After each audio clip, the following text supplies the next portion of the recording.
Oke, kita lanjut lagi teman-teman ya. Tadi istirahat minum. Kita lanjut ke SPT PPN yang wajib disampaikan oleh WAPU, yaitu jenisnya 1111 PUT. SPT PPN 1111 PUT terdiri dari SPT induk yang isinya merupakan jumlah yang disetor kas negara tanpa perhitungan pajak keluaran pajak masukan. Kemudian lampirannya ada 11.11.07 PUT 1 yang merupakan isian untuk bendahara, 11.11.07 PUT 2 yang merupakan lampiran untuk non bendahara, BUMN, K3S, kemudian BU tertentu masuknya ke sini, kayak non bendahara.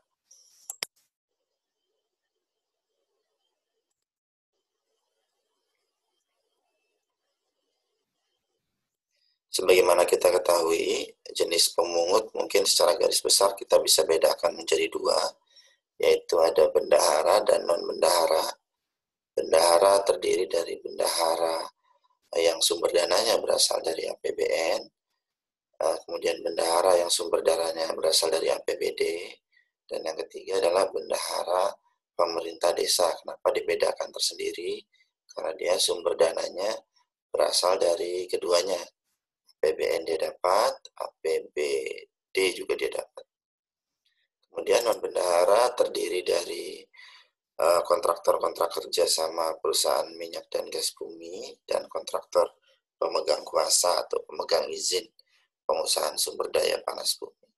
Jadi ini bisa Chevron, bisa Petronas gitu ya, banyak. Kemudian ada BUMN, dan terakhir adalah badan usaha tertentu.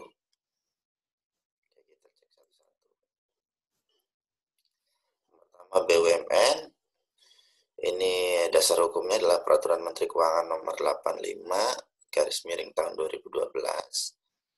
Diberlakukan sejak 1 Juli 2012. Jadi dulunya memang sudah pernah BUMN itu ditunjuk sebagai pemungut. Kemudian dicabut ketentuannya, diberhentikan. Nah, sejak 1 Juli 2012 ditunjuk lagi sebagai pemungut. Jadi BUMN itu merupakan badan usaha yang seluruh atau sebagian besar modalnya dimiliki melalui penyertaan secara langsung dari kekayaan negara yang dipisahkan. Nah, ini mungkin waktu belajar hukum keuangan negara ada kekayaan negara yang dipisahkan dan kekayaan negara yang tidak dipisahkan. Kekayaan negara yang dipisahkan contohnya ini BUMN, makanya nanti laporan keuangannya terpisah, tidak tergabung dalam laporan keuangan pemerintah pusat setiap tahunnya. Sedangkan laporan kekayaan negara yang tidak dipisahkan contohnya adalah BLU ya, Badan Layanan Umum, itu tidak dipisahkan.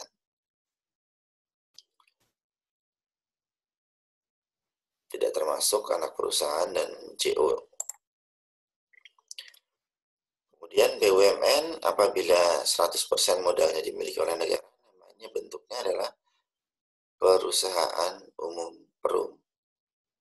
Sedangkan minimal 51%-nya dimiliki oleh pemerintah, namanya adalah persero. Jadi BUMN bisa on bisa off juga ya. Bisa kadang merupakan BUMN, bisa kadang juga tidak. Apabila jumlah saham penyertaan saham langsung negara ke situ, jumlahnya bisa lebih tinggi dari 51 atau di bawah itu. Contohnya dulu Indosat. Indosat ketika sahamnya 51% atau lebih dimiliki oleh pemerintah, maka namanya BUMN. Tapi sekarang posisinya Indosat adalah saham pemerintah di sana hanya 10%. Sehingga sekarang Indosat bukan lagi BUMN. Nah, ini tertentu akan terdiri dari yang pertama BUMN yang dilakukan restrukturisasi. Jadi pada dasarnya BUMN yang dilakukan restrukturisasi itu adalah sahamnya dialihkan ke BUMN yang lain. Contohnya apa? Ini kejadian tahun 2017, pemerintah menerbitkan Peraturan Pemerintah Nomor 47 Tahun 2017, di mana isinya adalah PT Aneka Tambang, PT Bukit Asam, dan PT Timah. Satunya lagi ada PT Freeport gitu ya. Keempatnya ini saham pemerintahnya dialihkan kepada PT Inalum. Jadi nanti yang BUMN-nya itu adalah PT Inalum. Sedangkan posisi dari PT Antam, Bukit Asam, PT Timahnya merupakan BU tertentu sejak PP 47 tahun 2017.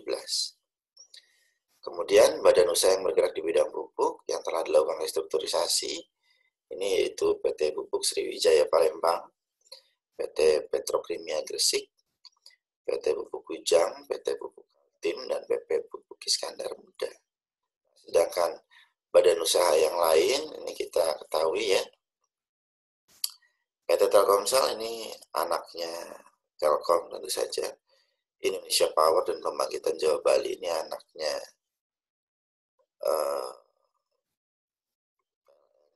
kemudian Semen Padang, Semen Tonasa, anaknya Semen Indonesia.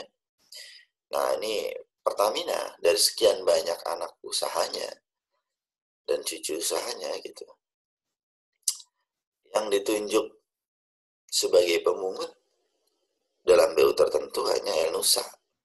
Sedangkan Pertamina Patraniaga, Pertamina Trading, Pertamina Shipping, dan segala macam, Pertamina Gas gitu, segala macam itu tidak ditunjuk sebagai WAPU.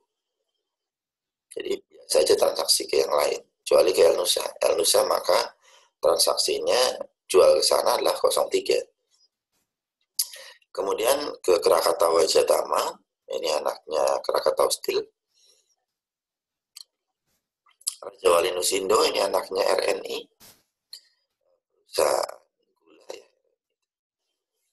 Kemudian Wika Beton, ini anaknya Wijaya Karya, perusahaan konstruksi.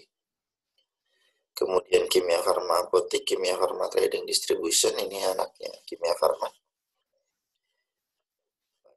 Natural Gas Liquefaction, ini anaknya PGN. Kemudian PT Tambang Timah, anaknya PT Timah. Nah ini PT Timahnya sudah jadi anak gitu ya, berarti PT Tambang Timahnya sudah jadi cucu.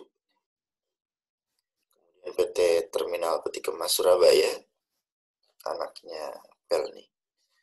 Indonesia Comnet gitu ya. Kemudian ini tentu saja anaknya Mandiri, Bank Syariah Mandiri, Bank BNI Syariah, dan Bank BNI Syariah, anak BNI.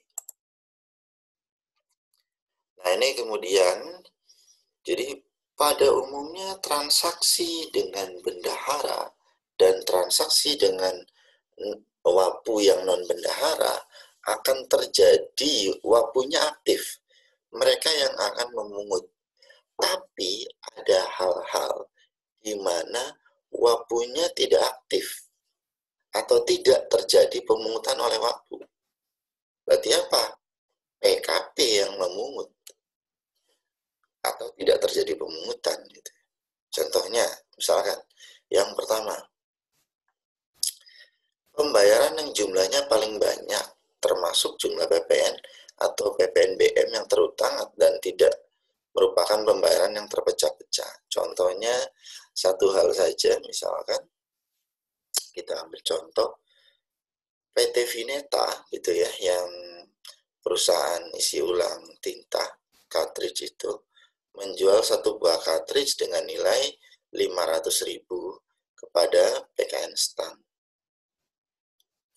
PKN Stan merupakan bendahara gitu ya, karena dia BLU merupakan bendahara, maka nilainya kan tidak lebih dari 1 juta meskipun termasuk PPN-nya, sehingga PKN Stan tidak melakukan pemungutan. Jadi PKN Stan bayar full 550.000 gitu ya, paham ya teman-teman ya. Sehingga PT Vineta ketika nagih dia akan menerbitkan faktur pajak kodenya adalah 01. Jadi tetap ada PPN-nya loh ya. Bukannya dikecualikan dari WAPU ini menjadi tidak ada PPN. Enggak, tetap ada PPN-nya. Tapi si PKP tersebut yang jadinya memungut sendiri. Pun demikian halnya misalkan tadi PT Vinetanya nagihnya ke PT Pertamina dengan jumlah yang sama karena dia di bawah 10 juta, maka PT Vineta akan nagih fakturnya tetap kodenya 01, bukan 03. Dan Pertamina wajib membayarkan keseluruhan 550.000 gitu ya, tanpa memungut yang 50.000 ini. Paham teman-teman ya? Oke, sekarang kita lanjut yang kedua. Pembayaran untuk pembebasan tanah. Nah, di sini bendahara berarti apa? Dikecualikan dari pemungutan. Jadi tidak pernah terjadi 02 apabila ada bendahara ataupun BLU gitu ya. Bendahara pemerintah APBN, APBD ataupun APB desa. Itu yang pembebasan tanah. Sebaliknya, kalau dia wapunya non bendahara, maka tidak dikecualikan. Berarti apa? Wapunya aktif. Kayak kita ambil contoh misalkan begini. PT Bintaro Jaya itu kan dia mencatat tanah kafling gitu ya, sebagai persediaan. Berarti kalau persediaan dia jual biasanya 01 kan teman-teman kan, karena persediaan. Faktur pajaknya udah 01 biasanya. Kalau dia jual si Bintaro Jaya tanah kaflingnya ke PKN Stan bendahara, ya kan? Iya, dikecualikan dari pemungutan. Iya, maka akan tetap faktur pajaknya kode 01.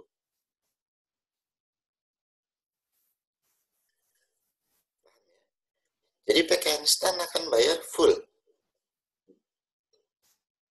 Misalkan tanahnya harganya berapa? 10 miliar plus PPN. 1 miliar, bayar full. Kondisinya gitu. Jadi bayar 11 miliar. Akan tetapi kalau PT Bintaro Jaya jualnya ke misalkan mana? PT Telkom. Jual ke PT Telkom. Atau jual ke Telkomsel. 10 miliar.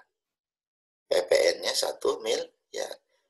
Non bendahara walaupun non bendahara apabila pembebasan tanah maka tidak diatur sehingga terjadi pemungutan wapunya aktif.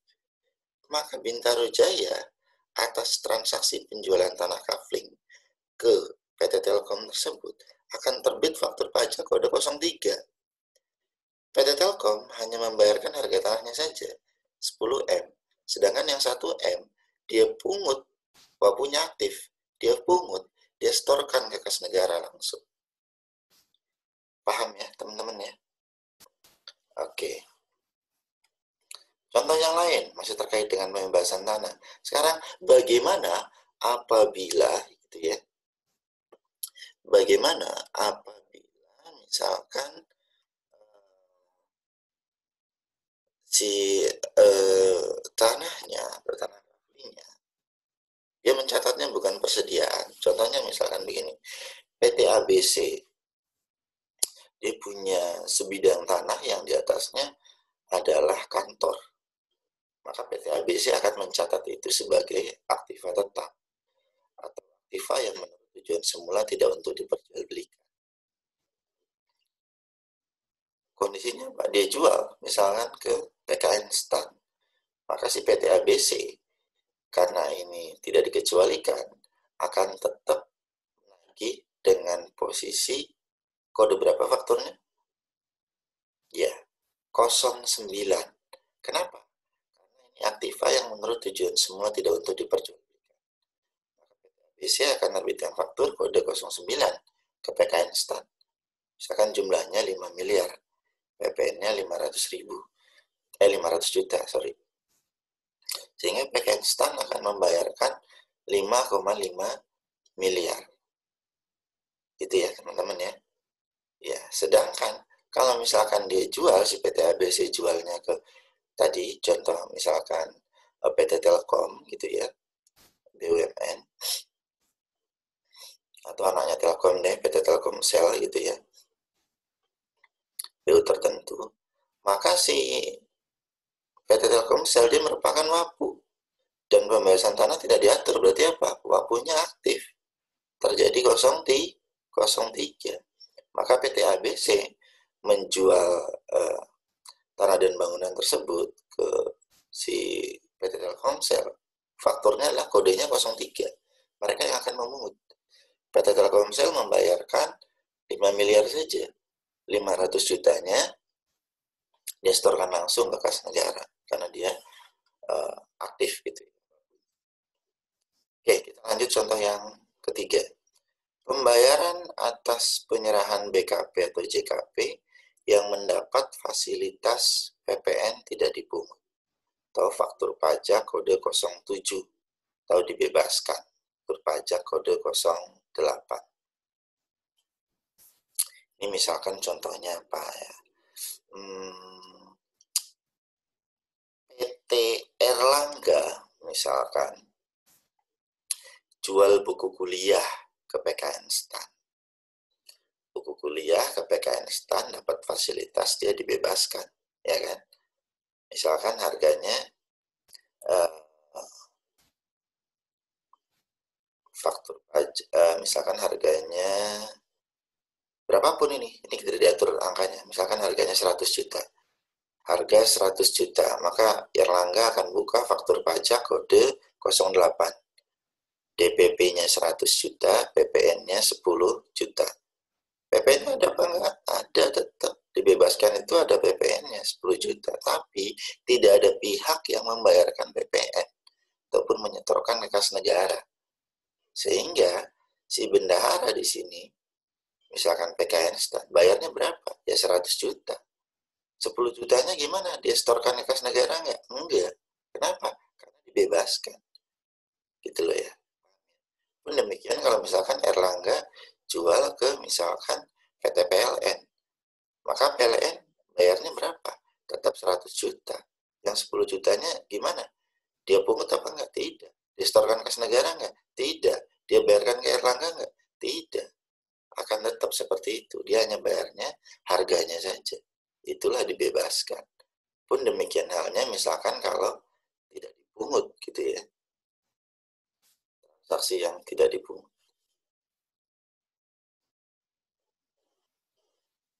Sorry, bentar. Pembayaran atas penyerahan bahan bakar minyak atau bahan bakar minyak dan bahan bakar bukan minyak oleh Pertamina.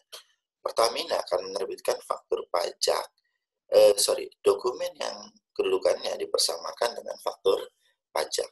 Apa, teman-teman? Ya, PNBP. Ini mungkin Pertamina itu dulunya apa ya? Orang keuangan, kayaknya orang Sunda. Kayaknya namanya PNBP. Faktur nota bon penyerahan. Itu ya. Faktur. Waduh. Ya, begitulah. Oke. Apabila dijual ke bendahara, misalkan contohnya kepolisian gitu ya, Korlantas kan butuh banyak BBM gitu. Jual ke sana. Ya, bendahara di sana, Korlantas, polisian bayar full tanpa dia memungut. Pun demikian kalau misalkan si Pertamina tersebut jual ke yang lain gitu ya, non bendahara yang lain, sama bayarnya full, tidak akan memungut. Lanjut, pembayaran atas rekening telepon itu juga sama, dokumen yang kedudukannya dipersamakan dengan faktur pajak. Tagihannya yang dibayarkan ke bendahara full juga dibayarkan, tidak akan memungut PPN.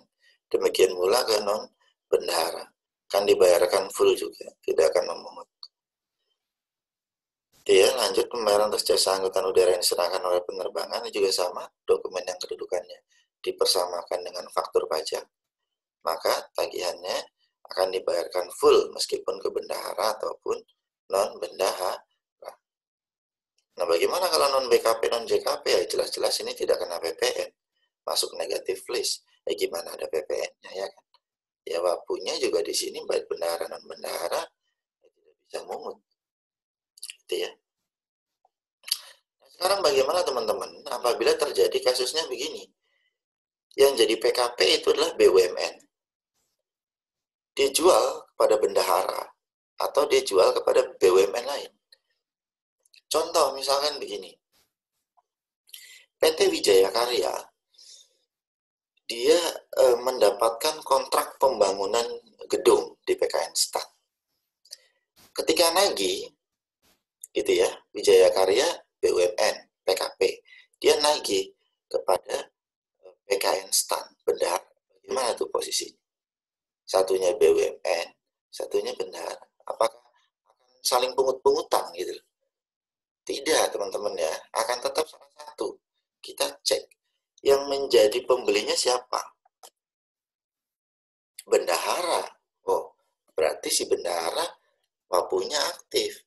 Dia akan terjadi kalau wapunya aktif, posisinya di atas.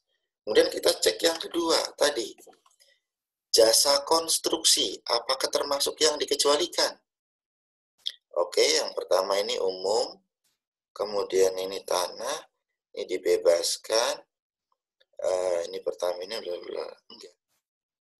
Masuk kondisi nomor 1. Kita lihat jumlahnya, berapa tagihannya. Tagihannya misalkan 50 miliar, Pak. Loh, tagihan 50 miliar kan lebih dari 1 juta. Maka akan terjadi wapunya aktif, ya kan? Sehingga kalau Wijaya Karya nagih ke PKN Stan, Wijaya Karya wajib menerbitkan faktur pajak 02. Nah, PKN Stan lah yang memungut. Demikian, itu ya. PKN Stan yang memungut. Jadi wapunya aktif. Pun demikian kalau misalkan Wijaya Karya nagih ke PT Pertamina. Wijaya Karya bangun gedungnya Pertamina. Nilainya misalkan 200 miliar. PPN-nya 20 miliar. Maka Wijaya Karya akan menagih dengan faktur pajak 03. Wapunya si Pertamina aktif. Di Pertamina yang mengut 20 miliar. Store langsung ke kas negara. Pertamina hanya bayar ke Wijaya Karya sebesar 200 miliar. Jangan dibikin bingung, dikira pungut-pungutan. Kemudian lanjut, terbit PMK 231 tahun 2019 ini berlaku mulai awal bulan ini, 1 April 2020, di mana ada sedikit perubahan. Perubahannya adalah posisi di bendahara. Tadi kan 1 juta ya awalnya. Nah sekarang per 1 April posisinya adalah 2 juta. 2 juta, tapi tidak termasuk PPN dan PPNBM. Jadi kalau misalkan begini, posisinya adalah paling banyak 2 juta. Jadi kalau misalkan posisinya tagihannya adalah 1,9 gitu, 1,9 plus PPN-nya 190.000. Total kan 2 juta 90.000. Meskipun 2.090.000, tapi ini kan termasuk PPN, PPNBM. Nah, ini tidak termasuk. Sehingga apa? Yang tidak termasuknya berapa? 1,9, masih di bawahnya. Maka tetap, misalkan contohnya tadi, Vineta lagi ke PKN Stan 1,9 DPP-nya. Gitu ya. Jadi sini ngeceknya hanya DPP-nya saja, tidak termasuk DPP plus PPN. Jadi DPP-nya saja, karena DPP-nya 1,9, maka PKN Stan tidak memungut. Jadi Vineta akan lagi tetap 01 gitu ya. Tapi kalau misalkan jumlahnya ini paling banyak ya, sampai dengan kalau Vineta nagihnya 2 juta bagaimana? Tetap karena ini paling banyak sampai dengan 2 juta. Maka Vineta PKN Stan tidak mungut. Vineta akan nagih tetap kalau DPP-nya 2 juta akan tetap nagih faktur pajaknya kode 01 gitu ya. Dia yang akan mengut sendiri. Nah, kalau DPP-nya sudah lebih dari 2,1 itu ya, harga ini ya, harga jualnya atau nilai penggantiannya, bukan DPP, karena nanti ada kemungkinan DPP nilai lain gitu ya. Kalau harga jualnya misalkan 2,1 juta atau 2.050.000 atau 2 juta lebih sedikit saja, 2 juta Rp1 gitu. Harga jualnya atau nilai penggantiannya, maka posisinya adalah wapunya aktif. Sehingga PPN-nya akan dipungut oleh bendahara. Maka Vineta akan lebih 02. Itu teman-teman ya. Sisanya sama, tidak ada perubahan. Plus ada tambahan, apabila ada bendahara pemerintah pusat membayarkan, ini ada pakai skema baru kartu kredit pemerintah. Nah, jumlah berapapun yang dibayarkan oleh kartu kredit pemerintah tidak dikecualikan. Sehingga apa? Karena tidak dikecualikan berarti ya bayar full gitu ya. Sorry, masuk dikecualikan berarti bayar full. Jadi bendahara pemerintah pusat kalau bayarnya pakai kartu kredit pemerintah, dia akan bayar full.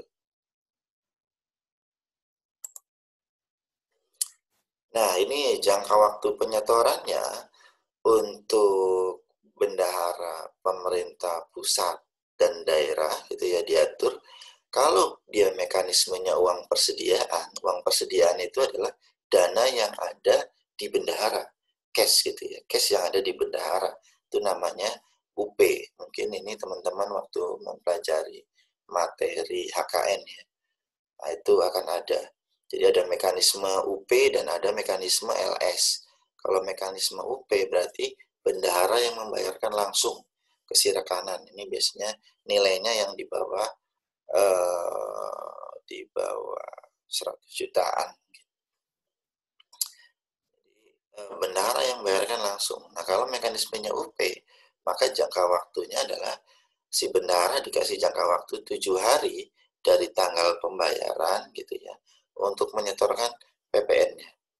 Tapi apabila mekanismenya LS gitu ya, jadi bendahara bikin surat perintah membayar, surat perintah pencairan dana ke KPPN, nanti KPPN akan membayarkan, maka kalau terjadi seperti itu mekanismenya LS, maka saat yang sama KPPN bayar ke sirekanan atau apa yang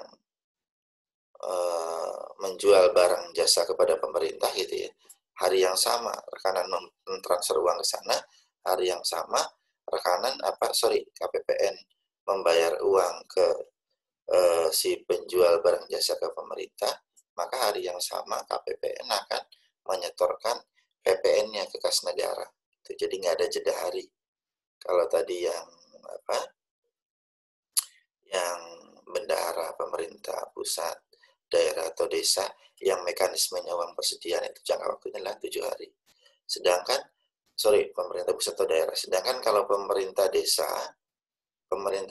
itu akan dikasih jangka waktu sampai dengan tanggal 10 bulan berikutnya. Jadi kalau transaksinya tanggal berapapun di bulan Maret, si bendahara desanya itu bayar gitu ya, maka dia akan dikasih sampai dengan tanggal 10 bulan berikutnya, berarti 10 April untuk store ke kas negara gitu ya. Jadi dibedakan. Kenapa bendahara pemerintah desa dibedakan ya?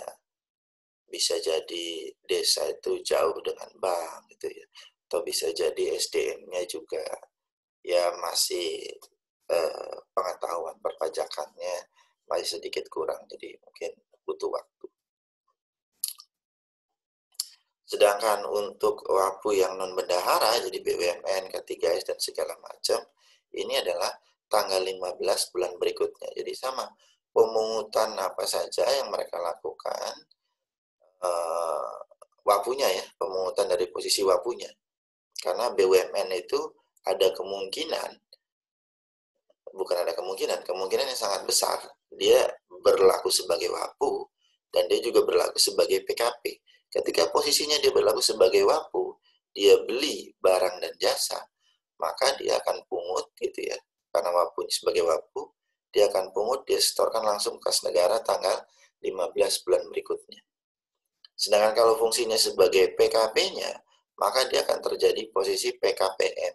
Nah, ada kemungkinan PM-nya si BUMN merupakan yang dia pungut sebagai wapu itu. Dan PKPM-nya akan disetorkan paling lambat akhir bulan berikutnya, teman-teman. Nah, ini kode isian surat setoran pajaknya yang harus diisi di surat setoran pajak. Ini kode jenis pajaknya. Kalau 411211 itu adalah PPN dalam negeri. Ini yang apabila dia PKP gitu ya, namanya adalah PPN dalam negeri. Kemudian 411212 PPN impor apabila ada impor BKP dari luar daerah pabean.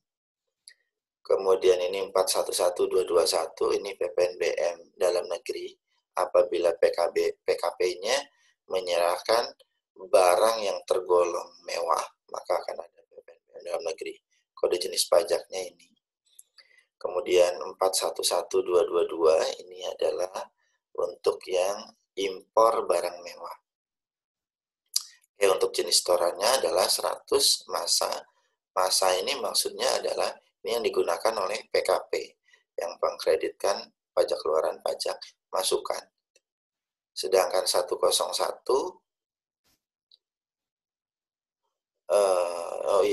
ini juga sama, untuk impor juga sama, berlaku 100. Kalau untuk 101 ini adalah pemanfaatan BKPTB dari luar daerah pabean di dalam daerah pabean. Ini 101 gitu ya. Jadi store sendiri wajib pajaknya. Kemudian 102 ini adalah pemanfaatan jasa kena pajak di luar daerah pabean dalam daerah pabean. Sedangkan untuk setoran kegiatan membangun sendiri, jenis setorannya adalah kode 103. Sedangkan 104 jenis setorannya adalah aktiva untuk aktiva yang menurut tujuan semula tidak untuk diperjualbelikan, 104. Kalau bendahara yang non bendahara, maka dia ketika menjalankan sebagai wapu, misalkan tadi memungut PPN gitu ya, berarti kode jenis pajaknya 411211, ininya jenis setorannya 900. Kalau ada barang mewah berarti 411221 900. Nah, kalau bendahara PBN dia jenis setorannya 910. Jadi 411211 910. Yang APBN. Contohnya PLN STAN.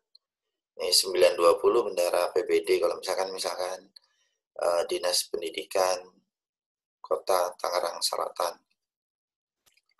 Kalau 930 bendahara desa, misalkan bendahara desa Ponggok di Klaten gitu ya. Jadi ketika dia menjadi wapu, dia akan setor kas negara, kodenya ini. Jadi kode jenis pajaknya 411211, kode jenis setorannya 930. Demikian teman-teman, sampai berjumpa lagi di lain kesempatan.